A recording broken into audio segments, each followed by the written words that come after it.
Bonjour à tous. Écoutez, je pense que nous allons commencer sans modérateur, parce qu'il est probablement encore en train de déjeuner.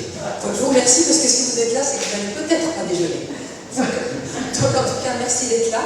Donc Nathalie Mignon, et je n'ai pas de conflit d'intérêt avec la présentation qui va suivre. Donc, je vais vous présenter les principaux résultats d'une étude qui a été menée dans le laboratoire INSERM Neurophysiologie Respiratoire Expérimentale et Clinique de Sorbonne Université et qui s'intéresse à la dyspnée.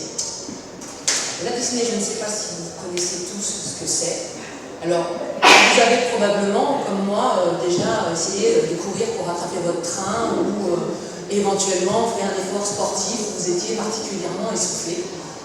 Eh bien, si vous pensez avoir connu la dyspnée, donc la difficulté à respirer, pour la traduire sur un langage plus commun, eh bien non, ce n'est pas ça en fait. Parce que la dyspnée, c'est comme la douleur, c'est-à-dire que ce n'est pas simplement des sensations que l'on peut percevoir, mais c'est aussi donc, des sensations, c'est comme la douleur. Vous imaginez que vous avez une douleur, vous pensez généralement, vous ne pensez pas ni à vos doigts ni à vos pieds tout le temps pendant la journée, c'est normal. Par contre, le jour où vous faites tomber un objet lourd sur votre pied ou vous coincez le doigt dans la porte, vous réalisez que vous avez des doigts et des pieds. Eh bien, la respiration, c'est la même chose, et la dyspnée, le symptôme dyspnée, c'est exactement la même chose. C'est-à-dire que c'est une perception consciente de la respiration, mais plus largement de la respiration des autres. Donc, avec des sensations, comme la douleur. La douleur, ça fait mal, ça pique, ça brûle, ça écrase. La dyspnée, de la même manière, il y a des sensations. Je ne peux plus respirer, j'étouffe, ma respiration demande un effort. Mais c'est surtout, et c'est ça qui en fait la définition princeps, c'est associé à un vécu émotionnel. Donc ça me déprime, je suis angoissée, j'ai peur, je ne me sens pas bien. Et au-delà de tout ça, par rapport à la douleur, puisque la douleur a exactement les mêmes dimensions, c'est-à-dire une dimension sensorielle et une dimension affective, eh bien, se surrajoute, pour ce qui concerne la dyspnée, la peur de mourir, cette menace vitale où on a l'impression que l'on va mourir. Donc, heureusement, pour beaucoup d'entre nous, nous ne connaissons pas ce qu'est la dyspnée. Malheureusement pour les patients, nous ne connaissons pas ce qu'est la dyspnée. Nous ne pouvons pas savoir ce que vivent les patients qui en sont atteints. Donc, c'est une grande différence avec la douleur. Je vous l'ai dit, une dimension sensorielle qui peut être évaluée en intensité. Donc on utilise des outils qui sont très proches de ceux de la douleur, puisqu'on utilise des échelles visuelles analogiques pour évaluer l'intensité de nul à très insupportable, au maximal, une intensité maximale, un peu comme le volume sonore de la musique. Vous écoutez de la musique et quand on monte le son, le son fait que c'est une intensité forte, donc voilà, on évalue à peu près cette intensité de la même manière, et elle peut être aussi décrite comme pour la douleur, quand on dit ça pique, ça chauffe.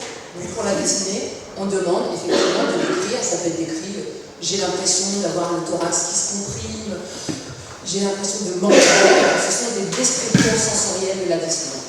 La dimension affective, pareil, une échelle visuelle analogique permet de l'évaluer, soit nul, soit un inconfort maximal, l'inconfort le plus insupportable, le plus maximal. Donc de la même manière, c'est la dimension affective de la dyspnée. Et auquel s'associe, là encore, je vais dire, comme pour la douleur, un isolement social, de l'anxiété, de la dépression, puisque quand cette dyspnée devient persistante, eh bien les patients finissent par s'isoler, ne plus sortir, rester chez eux, ne plus parler, ne plus aller travailler. Donc l'isolement social est très important avec la dyspnée, et en particulier dans la dyspnée persistante. Pour citer l'exemple, c'est ceux des patients qui sont atteints de bronchopneumopathie chronique obstructive, donc qui vivent exactement ce que je suis en train de vous décrire.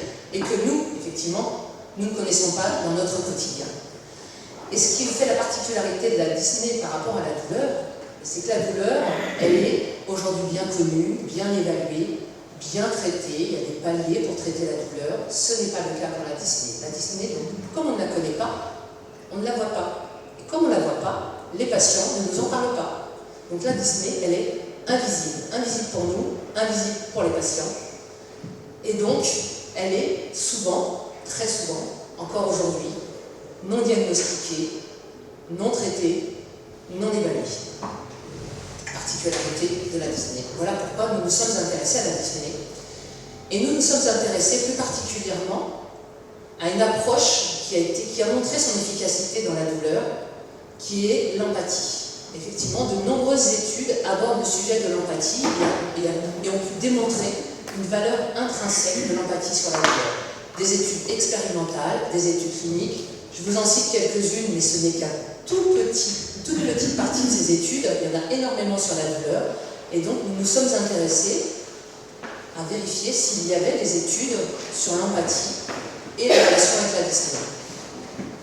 Dans notre recherche, nous n'avons trouvé qu'une étude. Une étude qui a été conduite par Herzog et son équipe, qui suggère que la présence d'un tiers a un impact sur l'expérience dyspnéique de volontaires sains. Donc une étude sur 31 volontaires sains, qui étaient des étudiants en psychologie, une étude sur 30 volontaires sains qui a montré effectivement qu'il y avait une diminution de l'inconfort respiratoire et de l'intensité lorsque des étudiants étaient soumis à une expérience de dyspnée en présence d'un tiers qui n'intervenait pas, qui était observateur de l'expérience. Donc, partant de cette étude, nous avons émis l'hypothèse qu'un comportement de sollicitude empathique d'un soignant pendant l'induction expérimentale d'une dyspnée aiguë et intense aurait un effet atténuant. Donc, pour tester notre hypothèse, nous avons réalisé un protocole randomisé en simple aveugle. Donc, je vous montre ici le schéma simplifié. Il y a d'autres variables qui ont été étudiées, mais que je ne vous présente pas, parce que nous n'aurions pas le temps de vous parler de toutes ces variables. Donc, les variables essentielles dont je vais vous présenter les résultats. Donc, une visite d'inclusion, 80 volontaires sains qui ont été attribués à un groupe, soit un groupe où l'intervenant était en position neutre, donc pour faire le corollaire avec l'équipe d'Herzog, donc dans la même posture que dans l'équipe d'Herzog, où l'intervenant était en posture de sollicitude empathique, et donc une posture non scriptée. Nous avons fait le choix de ne pas scripter cette posture. Donc l'intervenant était libre de son intervention auprès du volontaire. Ce que nous avons simplement défini, c'est qu'il devait être, par rapport au comportement neutre, il devait être assis en face du volontaire sain qui allait subir une expérience dyspnéique que je vais vous présenter ensuite. Donc l'intervenant en sollicitude empathique était assis en face et donc intervenait au cours de l'expérience comme il le sentait, spontanément, naturellement. Et l'intervenant en posture neutre, il était lui, comme dans l'étude d'Herzog, positionné en retrait, à côté, sans prêter attention à ce qui se passait dans la pièce, simplement être présent. Donc 2 visites, nous avons fait le choix de 2 visites, puisque nous savons par la littérature et par les recherches antérieures qu'il y a un phénomène d'habituation à l'expérience dyspnéique. Donc 2 visites, pour que en fait, tous nos volontaires sains qui n'avaient jamais connu d'expérience auparavant de dyspnée puissent partir avec le même baseline. Et en plus, on sait par la littérature que de fait, lorsque vous êtes soumis une première fois à une expérience dyspnéique, l'effet de surprise peut modifier vos sensations respiratoires. Donc de fait, on a balayé cet effet en effectuant 2 visites. Pour le même volontaire, il était systématiquement dans le même bras pendant ces 2 visites avec le même intervenant. Donc 80 volontaires sains. L'étude s'est déroulée sur 1 an, entre 2022 et 2023. Et nous les avons donc soumis, nos volontaires, à une expérience de dyspnée que je vais vous montrer ensuite, avec en parallèle, ils évaluaient leurs sensations respiratoires sur le plan de l'intensité, donc je vous rappelle, la musique, le volume sonore, et sur le plan de l'inconfort, pas d'inconfort jusqu'à quelque chose d'insupportable au niveau inconfort, c'est le principe de la musique là encore. La musique peut être forte, mais pas désagréable, comme elle peut être faible et très désagréable. Voilà les consignes qu'on leur avait données. Donc ils évaluaient sur des échelles visuelles allergiques ces 2 dimensions de la dyspnée.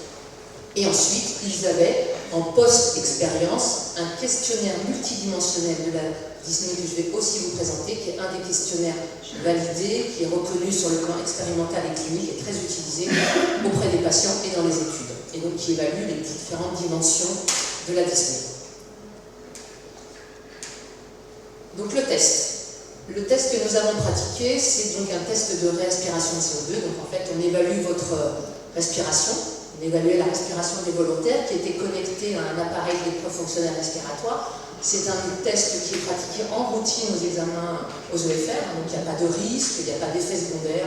Parfois un petit mal de tête pendant l'expérience si on va très loin dans l'expérience, mais voilà, aucun effet secondaire. Donc, ils étaient donc soumis à cette dyspnée expérimentale, une dyspnée de type Swaffner, je vous l'ai dit tout à l'heure, on peut avoir l'impression d'être comprimé, mais on peut aussi avoir l'impression d'être comme un poisson du bocal. Donc c'est plutôt cette nature-là qui a été mise en œuvre, cette expérience. Donc ils étaient connectés à un dispositif des poids fonctionnels qui mesure, donc ce que je veux vous montrer, donc qui mesure. Donc là en haut, sur la ligne bleue, vous avez leur respiration, vous voyez, les mouvements respiratoires, qui vont, donc là, juste la ligne là, ils étaient en air ambiant, donc connectés sur un embout, le nez pincé, relié à ce dispositif, donc en air ambiant, et à partir de ça, quand ils étaient stabilisés sur le plan de la respiration, qu'ils s'étaient accoutumés à l'appareil, donc ils étaient connectés en circuit fermé, et donc ils recevaient en inspiration, expiration, donc sur un sac qui contenait un mélange enrichi en oxygène. En CO2. C'est 92% d'oxygène et 93% d'oxygène et 7% de CO2. Donc au fur et à mesure qu'ils allaient respirer, deux sacs se remplissent encore plus de dioxyde de carbone. Donc on voit l'augmentation ici. Et donc au fur et à mesure, la respiration, elle s'accélère, les mouvements s'amplifient, elle s'accélère. Et la consigne leur était donnée d'arrêter quand ils le souhaitaient. Donc chaque volontaire pouvait arrêter l'expérience dès qu'il sentait que c'était soit insupportable sur le plan de l'intensité, soit tellement désagréable qu'il ne souhaitait pas continuer. Et donc on prenait comme mesure la dernière mesure de l'échelle visuelle analogique intensité, de l'échelle visuelle analogique inconfort, on a relevé qui sera l'objet des résultats entre autres. Donc ça, ce sont le matériel que nous avons utilisé. Et puis, donc après chaque expérience, ils étaient invités à remplir le questionnaire multidimensionnel de la dyspnée. Donc il y a un questionnaire qui prend en compte les qualificateurs sensoriels, qui pose un score aussi sensoriel, un score de qualificateurs sensoriels, un score affectif aussi. Donc là c'est le score sensoriel, donc vous voyez, il reprend ce que je vous ai dit tout à l'heure, je dois fournir un travail à réforme musculaire important, je manque d'air, je m'étouffe, donc il devait coter dans les 30 secondes juste après l'expérience comment ils se sentaient. Donc ils ont rempli ce questionnaire après chacune des expériences et donc on a aussi comparé les résultats entre les deux bras. Donc là ils avaient ensuite, il était coté de 0 à 10, le score de qualificateur sensoriel, et il y avait une échelle visuelle qui reprend les deux dimensions, donc l'inconfort et le degré de gêne, donc qui est le score A1. Et dans ce questionnaire, présente aussi, donc sur la partie affective, différentes expressions, différentes émotions qu'il devait coter de 0 à 10 pour chacune. Et ensuite, on effectue ce qu'on appelle un score. Donc les scores A1, donc c'est le caractère désagréable de la dyspnée, le score A2, donc qui revient sur qui est celui-ci, là, qui prend les différents qualificatifs qu'on pose sur l'inconfort, le score émotionnel, un score sensoriel, un score affectif, donc qui est la somme de l'échelle précédente et de ce score, donc un score affectif et un score perceptuel. Et donc on a comparé dans les deux bras, le bras sollicitude et le bras empathie, quels étaient les résultats et s'il y avait des résultats significatifs. Alors, un des premiers résultats, et qui est important,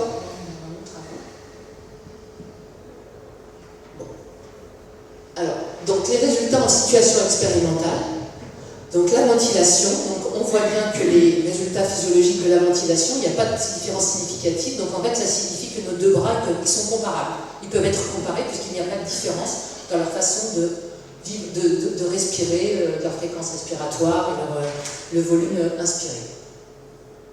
Donc le bras neutre en blanc et le bras sollicitude empathique en gris, et ce sera la même chose sur chacun des graphiques. Donc ensuite le temps. Le temps, on a mesuré le temps pour chaque volontaire et donc pour chaque bras, le temps qu'ils ont subi, qu'ils sont restés durant cette expérience. Donc là, on a une différence significative entre les deux bras et à chaque visite, puisque les volontaires qui étaient dans le bras sollicitude empathique sont restés plus longtemps, donc sont allés plus loin pendant l'expérience, sont allés plus loin. Et au cours des deux visites, avec une différence encore plus significative à la deuxième visite, donc ce qui montre effectivement qu'il y a une efficacité de notre attitude de sollicitude empathique.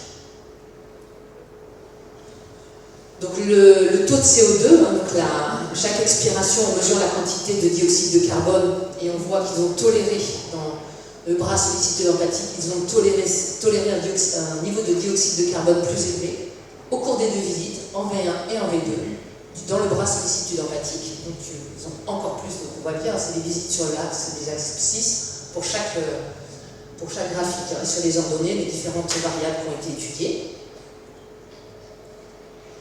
Là, sur cette diapositive, vous avez des échelles visuelles analogiques. Donc, je vous ai parlé qu'ils ont, au cours de l'expérience, donc ils ont systématiquement, à des points différents, ils augmentaient ou ils diminuaient l'échelle visuelle analogique. Et le dernier point qui a été relevé était le point maximum de leur intensité ou de leur inconfort. Donc là, leur intensité, donc on voit qu'il n'y a pas de différence significative sur la dimension sensorielle entre les 2 groupes sur ces résultats à un instant T. Donc la dernière mesure avant d'arrêter l'expérience. Donc pas de différence significative. Par contre, il y a une différence significative concernant la dimension affective, donc l'échelle visuelle analogique affective, donc l'inconfort. Donc on voit qu'il y a une différence significative lors de la 2e visite entre le bras sollicitude empathique et le bras neutre, qui confirme notre hypothèse qu'il y a effectivement un effet de la sollicitude empathique sur la dimension affective de la dyspnée. Et sur le questionnaire MDP, donc on a repris les différents scores qui sont inscrits en dessous, hein, donc les caractères désagréables, donc ça c'est toutes les valeurs qui sont significatives sur le MDP, donc qui vous sont présentées là, donc avec des P qui sont inférieurs, même jusqu'à inférieurs à 0,05 pour le premier, vous voyez, donc avec des P significatifs, donc toutes ces mesures sont significatives sur le score total, le caractère désagréable global de la dyspnée, le score affectif, les scores sensoriels et perceptuels. Donc entre les 2 bras, entre le bras neutre et le bras sollicitude, il y a en plus de l'effet immédiat sur la sensation, sur l'inconfort respiratoire, on a un effet a posteriori, puisqu'en fin d'expérience, les volontaires signalent de façon significative qu'ils ont eu un effet à la fois sur la dimension affective et sur la dimension sensorielle. Une diapo qui a sauté. En fait, on a posé la question, il faisait une mesure d'empathie de l'intervenant après chaque visite, et donc il y a des réponses significatives, donc ça veut dire que nos volontaires ont bien compris dans quel bras ils étaient, en tout cas. Ils ont bien ressenti la sollicitude empathique, parce que les valeurs sont significatives à la fois à la visite 1 et à la visite 2. Donc on n'a pas de doute sur le fait qu'ils aient bien compris qu'ils étaient en interaction de sollicitude empathique dans le bras sollicitude empathique. Donc, on peut conclure qu'une attitude de sollicitude empathique elle améliore le vécu dyspnéique, hein, donc d'un volontaire sain lors d'une dyspnée expérimentale, donc sur sa dimension sensorielle et sa dimension affective, donc ce qui signifie que traiter et prendre soin sont 2 approches complémentaires, donc qui permettent de retrouver le sujet du soin sous l'objet du soin. Donc on était là dans une expérience auprès de volontaires sains. Si on extrapole, on peut le faire, on peut extrapoler. Bon, on peut peut-être penser que l'empathie pourrait être une thérapeutique de première ligne. Je vous l'ai dit, la dyspnée, c'est invisible, c'est sous-traité, sous-diagnostiqué. Peut-être que simplement la sollicitude empathique en elle-même a un effet thérapeutique. En tout cas, sur des volontaires sains, on a pu montrer qu'il y avait un effet. Est-ce qu'il y a un effet thérapeutique? Ça fera l'objet d'autres études. En tout cas, on peut penser que c'est un effet thérapeutique de première ligne, mais aussi que dans le cadre d'une prise en charge holistique, ça peut avoir un effet de levier, d'amélioration finalement de l'action des autres thérapeutiques, qu'elles soient d'ailleurs médicamenteuses ou non médicamenteuses. Et dans la dyspnée, on a plusieurs catégories de thérapeutiques qui sont dites de médecine intégrative, donc on peut traiter la pathologie par des traitements symptomatiques de la dyspnée, c'est un symptôme de cette souffrance, on peut le traiter par des traitements médicamenteux, on peut tromper le cerveau par des traitements médicamenteux ou par d'autres thérapeutiques non médicamenteuses, par exemple le petit ventilateur portable avec ce petit mouvement sur le visage qui permet ça donne en tout cas l'impression, ça soulage les patients, et ça a été montré, hein, ça soulage la dyspnée d'un patient. On peut apaiser l'esprit, et donc là il y a d'autres thérapies de type hypnose, méditation. Et on peut aussi intégrer ça avec des thérapies cognitivo-comportementales, et là il y a énormément d'études sur ces différentes thérapies non médicamenteuses qui existent ou qui sont en cours. Et donc la sollicitude empathique dans cette médecine intégrative, c'est un plus et ça peut renforcer l'effet de chacune de ces thérapies. Et je vous remercie.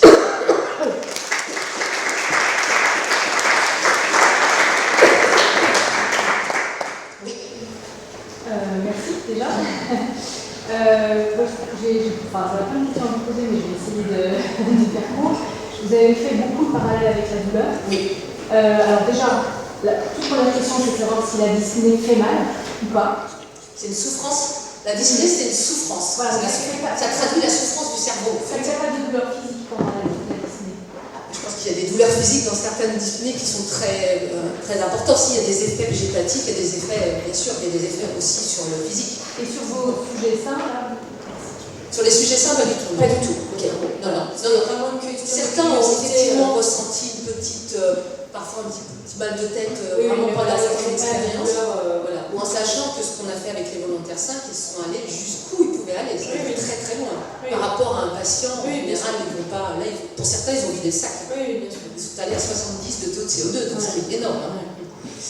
Et ma question principale, du coup, c'était pas ça, mais c'était que moi je suis spécialiste de la douleur, donc je connais très bien la douleur. Dans les études sur la douleur, on sait très bien que dans ces expériences comme ça, on supporte mieux et on va beaucoup plus loin dans une expérience aversive, même douloureuse, quand on a une distraction. Et on a montré que justement l'empathie de l'autre pouvait être aussi en partie une distraction. Donc est-ce que dans votre protocole, ou est-ce que vous comptez, et ce qui renforcerait encore plus, je trouve, ce que vous avez trouvé, est-ce que vous comptez par exemple comparer la situation neutre, la sollicitude empathique et une autre distraction, pour montrer par exemple que la sollicitude empathique a encore plus d'effet qu'une distraction simple, on va dire. Alors, c'est pas prévu, en tous les cas aujourd'hui. Aujourd'hui, ce qu'on essaye maintenant, c'est plutôt de voir sur l'implication clinique. Enfin, encore faut-il vérifier, puisqu'on sait que la dyspnée, je vous l'ai dit, la dyspnée, c'est la perception de la respiration, de sa propre respiration, mais aussi celle de l'autre. Donc, il y a un effet contagion dans la dyspnée. Donc, on est plutôt en train de travailler sur cette dimension-là, parce que ce que je ne vous ai pas montré, c'est que du coup, je vous ai bien dit sollicitude empathique. Je vais parler d'empathie, hein. Oui. Vous avez bien noté, donc, parce qu'effectivement, il y a un autre versant qui est celui de la détresse empathique. Donc nous, on est en train de plutôt d'étudier ces deux versants pour aller ensuite vers effectivement une application clinique. Mais il faut savoir que certains volontaires, en fait, ils avaient même pour certains les yeux fermés.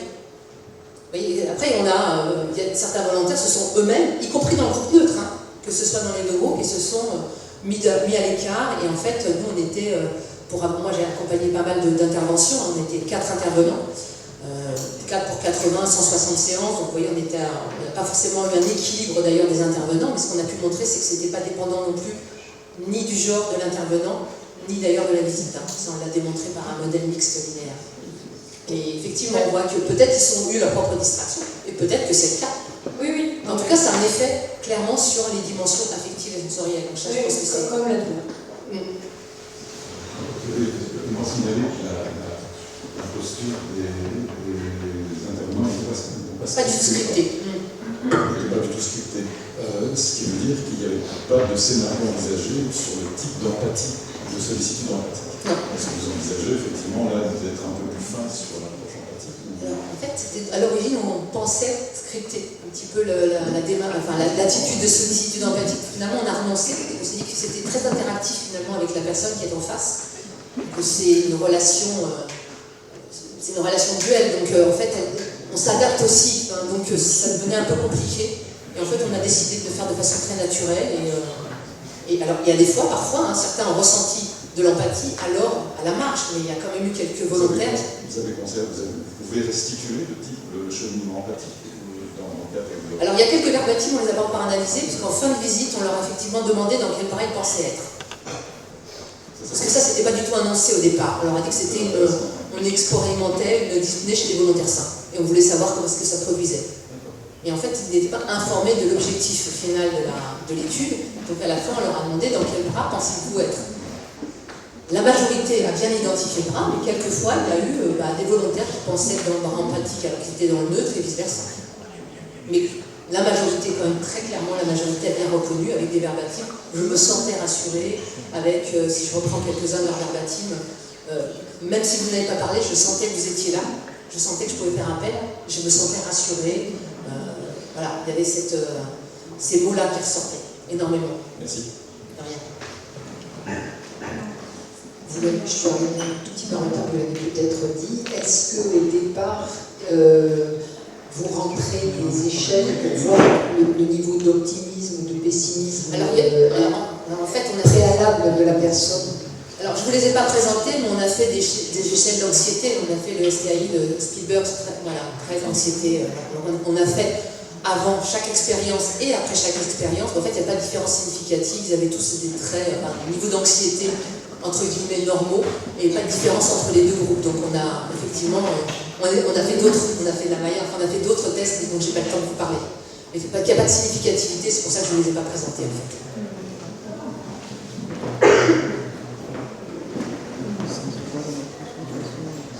Une question par rapport aux soignants qui étaient qui accompagnaient les interventions. Ils étaient de façon aléatoire dans un ou l'autre des deux bras. En fait, chaque intervenant, les volontaires étaient randomisés par enveloppe dans un bras ou dans l'autre. Et chaque intervenant avait 10 volontaires à prendre dans le groupe neutre et 10 dans le groupe empathique. Donc il avait ces enveloppes et les intervenants dans sur les les deux. deux. Exactement. Est-ce que, une autre question, est-ce que dans leur je ne sais pas si c'était des infirmiers ou des infirmiers, est-ce qu'ils avaient une formation en plus, je dirais, type entretien motivationnel, ou communication thérapeutique, en sophrologie ou en communication l'un ou enfin voilà, tout ce 4 intervenants, 2 médecins, 2 paramédicaux, 2 femmes, 2 hommes, un médecin homme, un médecin femme, un soignant homme, un soignant femme. Donc avec le médecin est un médecin de soins palliatifs, l'infirmier est un infirmier de soins palliatifs, moi je suis cadre supérieur, donc je ne suis plus dans les soins depuis déjà de très très nombreuses années, mais plutôt sur du management, mais avec un intérêt pour les soins, voilà. Et un médecin qui travaille dans un service de pneumologie. Donc pas forcément pas de formation particulière, leur spécialité en fait. Peut-être une sensibilité personnelle, probablement. à ces gestes de sollicitude qu'on c'est un axe de recherche. C'est un axe de recherche. Tout ce qui est médecine intégrative est un axe de recherche important du laboratoire auquel je suis rattachée, donc à la Pitié. Vous êtes oui. un peu la même chose en tant que doctorante. du coup.